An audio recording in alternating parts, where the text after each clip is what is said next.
தேமுதிக பொதுச் செயலாளர் பிரேமலதா விஜயகாந்த் செய்தியாளர்களை சந்தித்து வருகிறார். அந்த காட்சிகளை பார்க்கலாம். அதிமுக பாஜக கூட்டணி உறுதி செய்யப்பட்டதாக தொலைக்காட்சியில் நானும் பார்த்தேன்.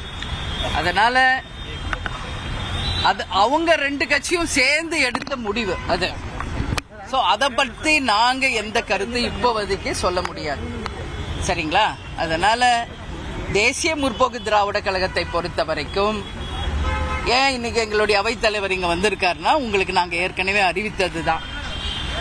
ஏப்ரல் 30 தருமபுரியில செயற்குழு பொதுக்குழு தேசிய முற்போக்கு திராவிட கழகத்தின் சார்பாக நடத்த இருக்கிறோம்.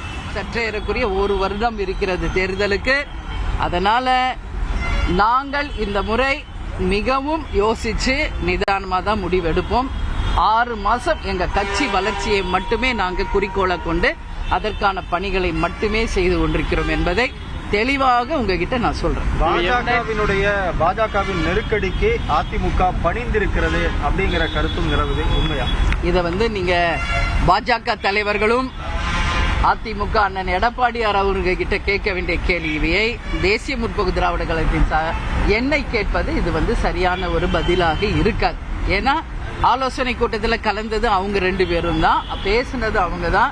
அங்க என்ன பேசினாங்க என்பதை நம்ம யாருக்கும் தெரியாது. அதனால யூகங்களின் அடிப்படையில் நான் பதில் சொல்ல முடியாது. பாராளுமன்ற தேர்தலில் நீங்க அதிமுக கூட இணைந்து போட்டிட்டீங்க. ஒரு கூட்டணி கட்சிங்கிற அடிப்படையில் உங்களிடம் ஏதேனும் இது குறித்து கலந்தாலோசிச்சாங்களா? இந்த மாதிரி தேசிய முற்போக்கு கூட்டணி அந்த கூட்டணிக்கு போறோம் அப்படிங்கிற மாதிரி ஏதாச்சும் பேசினாங்களா? இல்லை, நாங்க பார்லிமெண்ட் எலெக்ஷன்ல அதிமுக உடன் தான் கூட்டணியில இருந்தோம். அதுல மாற்று கருத்து கிடையாது.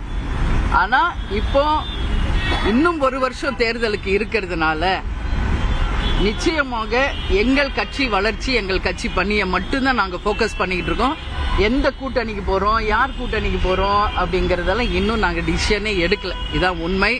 அதனால எங்க கிட்ட யாரும் கலந்து ஆலோசிக்கவும் இல்லை, நாங்களும் யாருடனும் பேசவும் இல்லை.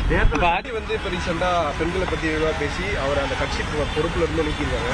நீங்க எப்படி பாக்குறீங்க? இது எப்படி பாப்பாங்க?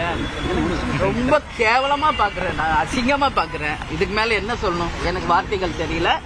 ஆனா இன்னைக்கு திமுகவை சேர்ந்த முதலமைச்சர் ஸ்டாலின் அவர்களே அதற்கு ஒரு ஸ்ட்ராங்கா ஒரு டிசிஷன் எடுத்து அவர் வகுத்த பதவியிலிருந்து நீக்கி இருக்காரு. அதனால அவங்க கட்சியே அதுக்கான ஸ்டெப் எடுத்துட்டாங்க. அதனால அதை பத்தி நான் ரொம்ப பேச விரும்பல. ஏன்னா மிகவும் ஒரு கொச்சையான வார்த்தைகள் என்னை ரொம்ப ஒரு அசிங்கமான ஒரு விஷயமா நான் பாக்குறேன். எந்த காலத்திலும் பாஜகவோட கூட்டணி இல்லை அப்படின்னு சொன்ன அதிமுக இன்னைக்கு துரோகம் செய்திருக்கிறது. எடப்பாடி அந்த துரோகத்தை செய்து விட்டாரு. திருமதி கனிமொழி நேற்று பேசியிருக்காங்க. அது நீங்க கனிமொழிகிட்ட போய் கேளுங்க, ஏன் அப்படி சொன்னீங்க அப்படிங்கறத நீங்க கனிமொழி கிட்ட கேட்கணும், சரிங்களா? ஏன்னா ஒவ்வொரு அரசியல் நகர்வும் ஒரு நாளைக்கு ஒன்னொன்னு நடந்துகிட்டு இருக்குங்க. அதனால ஒவ்வொருத்தர் கருத்து ஒன்னொன்னு இருக்கும். அந்த கருத்துக்களுக்கெல்லாம் எங்கள் கருத்தை நீங்க கேட்பது அது சரியில்லை. எங்கள் கருத்து, தேமுதிகவின் கருத்துக்கு நீங்க என்ன கேள்வி வேணாலும் கேளுங்க, நான் பதில் சொல்ல தயாரா இருக்கேன். ஆனா ஒரு விஷயம் மட்டும் நான் தெளிவா சொல்றேன். இன்னைக்கு தமிழ்நாட்டில் எல்லா கட்சியுமே ஒரு குழப்பத்துல ஓடிட்டு இருக்குது. பாமக அப்பா பையனுக்கு சண்டை, இன்னைக்கு திமுக அமைச்சர் நீக்கப்பட்டிருக்கிறாரு பதவியில இருந்து.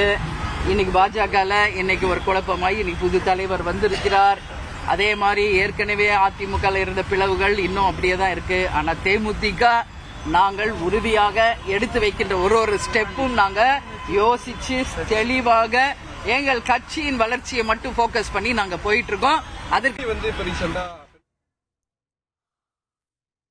தேமுதிக பொதுச் செயலாளர் பிரேமலதா விஜயகாந்த் கிட்ட செய்தியாளர்கள் நிறைய கேள்விகளை எழுப்பினாங்க. குறிப்பா அதிமுக பாஜக கூட்டணி பத்தி கேள்வி எழுப்பினாங்க. இது பத்தி பேசும்போது இதுல தங்களுடைய தரப்புல பெருசா கருத்து சொல்றதுக்கு எதுவும் இல்லை அப்படின்னு சொன்னாங்க. அது மட்டும் இல்லை, இவர்களுடைய கூட்டணி வியூகத்தை பற்றியும் செய்தியாளர்கள் கேள்வி எழுப்பினப்ப இப்போதைக்கு கட்சியினுடைய வளர்ச்சியே பிரதானம் அப்படின்னும், தேர்தலுக்கு இன்னும் ஓராண்டு காலம் இருக்கு அப்படிங்கிறதுனால நிதானமா யோசிச்சு சட்டமன்ற தேர்தலை எதிர்கொள்வதற்கான கூட்டணி வியூகத்தை வகுப்போம் அப்படின்னு சொல்லியிருந்தாங்க.